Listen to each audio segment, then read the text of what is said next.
Hello friends, हम वापस आ चुके हैं आपको डराने के लिए एक और नई कहानी के साथ, जिसे सुनने के बाद आप लोगों के रोंगटे ज़रूर खड़े हो जाएंगे। तो दोस्तों, कहानी को ध्यान से सुनते रहिए और एंजॉय कीजिए इस कहानी को। और दोस्तों, साथ साथ हमारे इस चैनल को सब्सक्राइब भी कीजिए, ताकि हमारा भी चैनल थोड़ा ग्रो हो सके और मैं भी थोड़ा आगे बढ़ सकूं। तो दोस्तों, कहानी को शुरू करते हैं अब। एक बार एक नया विवाहित जोड़ा शहर रहने जाता है। इस नए विवाहित जोड़े में लड़के का नाम विक्रम और लड़की का नाम साक्षी होता है। विक्रम की शादी को अभी कुछ ही महीने हुए थे और वे दोनों इस शादी से बहुत खुश भी थे। एक दिन विक्रम को कंपनी की तरफ से बाहर भेजा जाता है। वहाँ पर उन दोनों को एक फ्लैट भी दिया जाता है, जिसमें विक्रम और उसकी पत्नी खुशी खुशी रहने लग जाते हैं। पर इनको नहीं पता था कि ये इनकी ज़िंदगी का सबसे डरावना सच होने वाला है। पहले दिन ही साक्षी और विक्रम ने मिलकर पूरा फ्लैट सजा लिया। फ्लैट 2 BHK का था, तो ज़्यादा समय नहीं लगा। ये लोग नए शहर में ढलने की कोशिश की बात एक दूसरे से करने लगे और खाना खाकर अपने बेडरूम में सोने चले जाते हैं। देर रात में विक्रम की नींद खुल जाती है। वह पानी पीने के लिए उठता है। पलटकर जब वह साक्षी की तरफ देखता है तो वहाँ साक्षी नहीं होती है। थोड़ी देर बाद विक्रम के गले पर 2 हाथ पीछे से उसके ऊपर आते हैं। विक्रम चौंक कर देखता है तो पीछे साक्षी खड़ी रहती है। साक्षी ने बोला कि क्यों चौंक गए? मैं बाथरूम गई थी। तुम क्यों जगे हो? विक्रम बोलता है कि कुछ नहीं, बस पानी पीने के लिए जगा था। ये लोग फिर से सो जाते हैं। सुबह उठकर साक्षी दोनों के लिए नाश्ता और खाना बनाती है। विक्रम नाश्ता कर कर अपना टिफ़िन लेकर काम के लिए निकल जाता है। साक्षी अपने फ्लैट में अकेली ही रहती है और सोचती है कि चलो, जो बाकी का काम है अब उसे ही कर लेती हूँ। वह कपड़े धुलने के लिए वॉशिंग मशीन में जाती है। फिर मशीन में कपड़े धुलने के लिए डालकर वहाँ से चली जाती है। थोड़ी देर बाद वापस आती है तो देखती है कि कपड़े तो वॉशिंग मशीन में है ही नहीं। वह घबराकर इधर उधर ढूंढने लग जाती है और अपने बेडरूम में पहुँचती है। वहाँ उसके सारे गीले कपड़े उसके बिस्तर पर पड़े थे। वो ये सब समझ नहीं पाती है। शाम को विक्रम के घर आने के बाद विक्रम को वह सारी बातें बता देती है, पर विक्रम उसे उसका वहम समझकर टाल देता है। रात में दोनों अपने बेडरूम में सोने चले जाते हैं। तभी रात में किसी की तेज तेज सांस लेने की आवाज़ विक्रम को सुनाई देती है।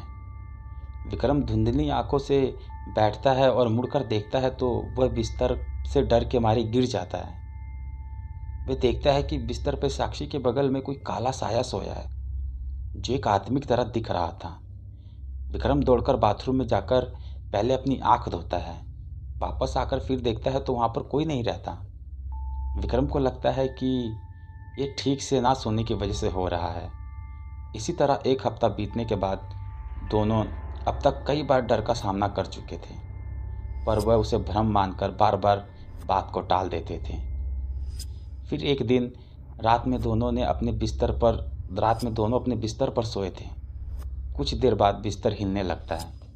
दोनों की नींद खुल जाती है। पहले साक्षी उठती है तो सब नॉर्मल था। फिर भी वह चेक करने के लिए बिस्तर के नीचे झांकती है, और जैसे ही वह बिस्तर के नीचे झांकती है तो कोई उसका बाल पकड़कर बिस्तर के नीचे खींच लेता है।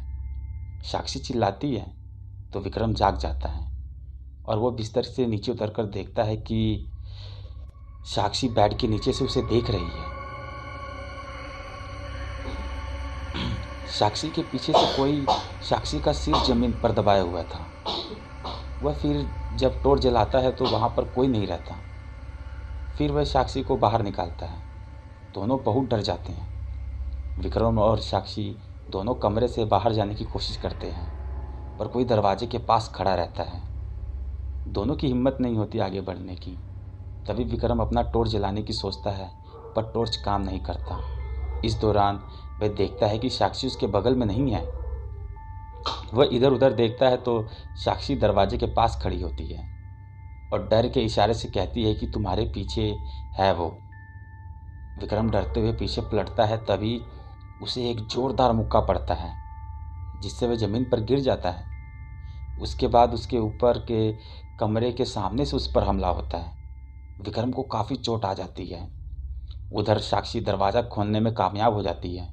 वह तुरंत विक्रम को उठाती है और वहाँ से निकल जाती है। तभी दोनों को पीछे से ज़ोर का धक्का लगता है, जिससे वे सीधे फ्लैट के बाहर गिरते हैं।